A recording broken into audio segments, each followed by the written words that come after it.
deserve. Good morning, everyone. Welcome to First Things First. Jenna Wolf, I'll go to you first. Kevin Wiles, so happy, High 10. He's positive this morning. He's gonna dismiss what happened last night. He is a happy guy. He's staying positive. Brandon Marshall, Nick Wright. I'd forgotten. We got a bunch of. Hey, we got a week left in the NFL and still so many questions to be answered. Maybe, perhaps not last night. Why don't we start there first? Monday Night Football, Bills, Patriots. More like Bills. A week after wrapping up the AFC East, how about Buffalo putting a little cherry on top with a good old-fashioned beatdown of New England? Sorry, Wilds. 4 touchdowns for Josh Allen. Another big night for him is the Bills completing the first season sweep of the New England Patriots in 1999 when a certain reporter on this show was covering that Bills team. I'll let you guess who. It was me. Bills cruise on Monday night, 38-9. Brandon, why don't we start with the Bills angle first, and let's start with Josh Allen. You've been on Josh Allen's bandwagon for a number of weeks now. Is he proving he can carry this team to a Super Bowl? I think he is. I said it yesterday that this is the only team that can contend with the Kansas City Chiefs, right? Like, and I talk about their offense, what they can do offensively, and how they can keep up with the Chiefs. And defensively, they started out this season with some huge problems on the defensive line. They were beat up at the linebacker position.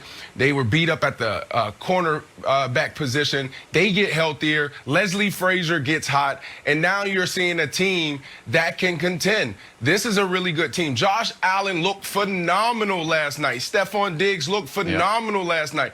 Brian Daboll, who I've been talking about for a couple of weeks, looked phenomenal last night.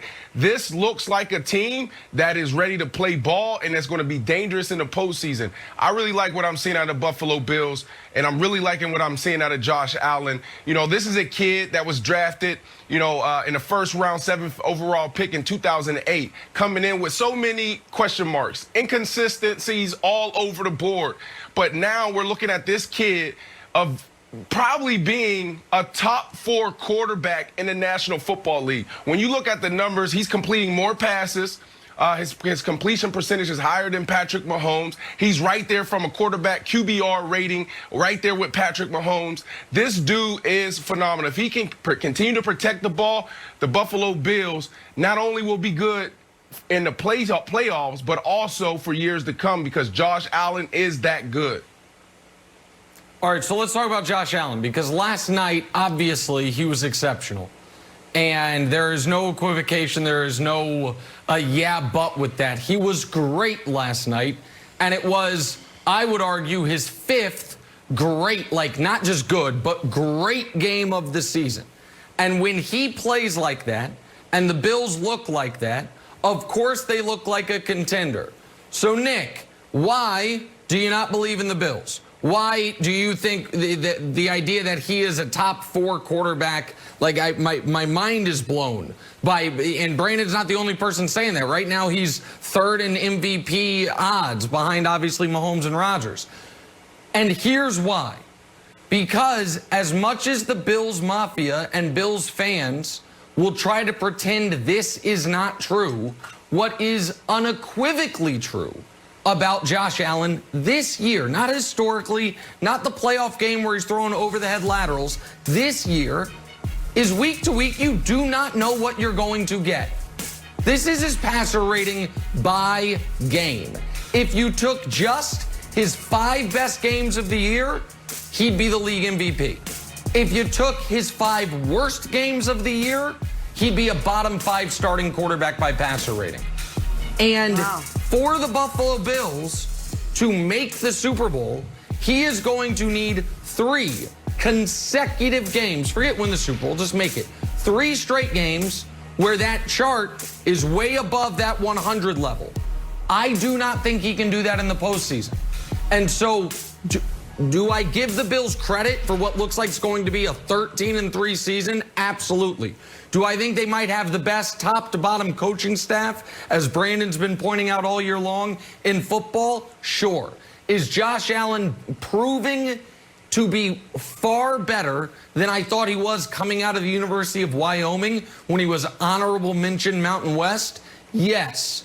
Do I think they are a Super Bowl threat? No. Not right now, not this season, not with that inconsistency from their most important player, Wilds. Okay, but here's the thing, buddy. You should be a little bit scared of Stephon and Josh because, take it from your old buddy Kevin Wilds. I wasn't scared of the Bills for 20 years.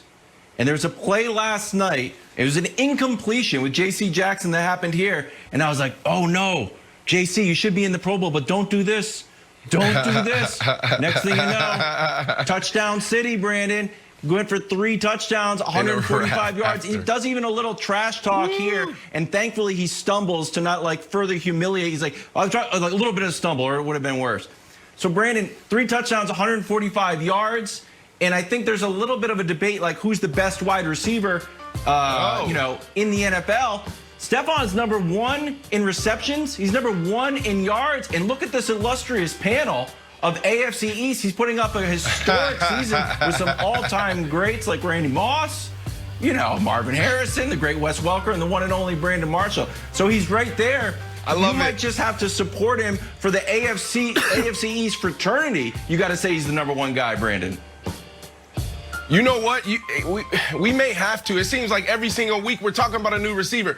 I appreciate the love, man. Look, not too many people talk about my career, so I appreciate when you guys do.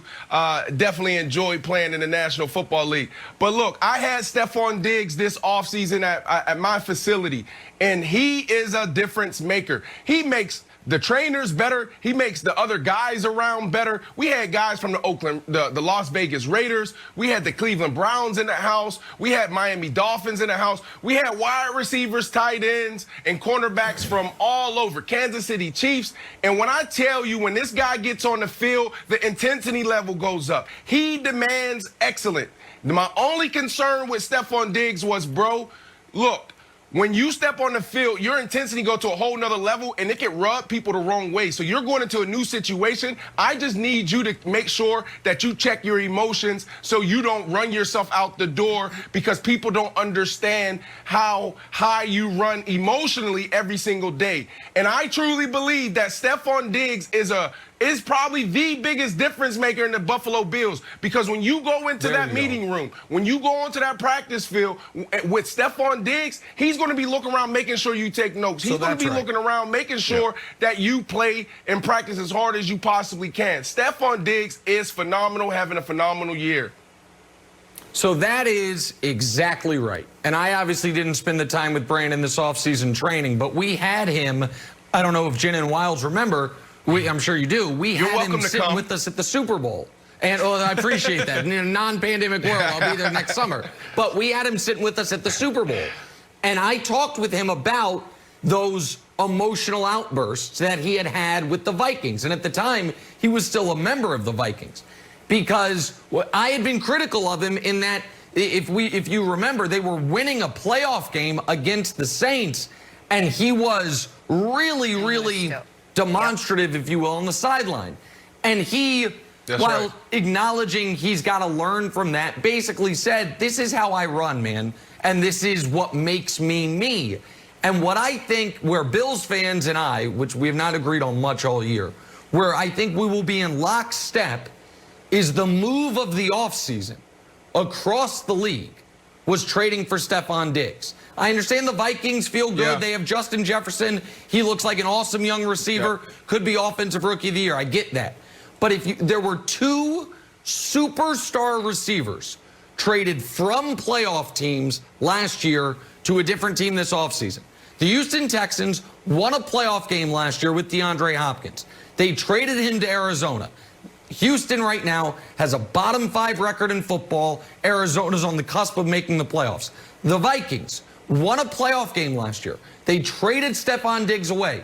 The Bills went from eking into the playoffs and losing in round 1 to now it looks like a 13-3 season with a guy with 1 week left is leading the NFL in receiving yards. So I know there's been this narrative for a long time. Oh, superstar receivers. They don't impact winning. Randy doesn't have a Super Bowl. T.O. doesn't have a Super Bowl. Okay, but it's non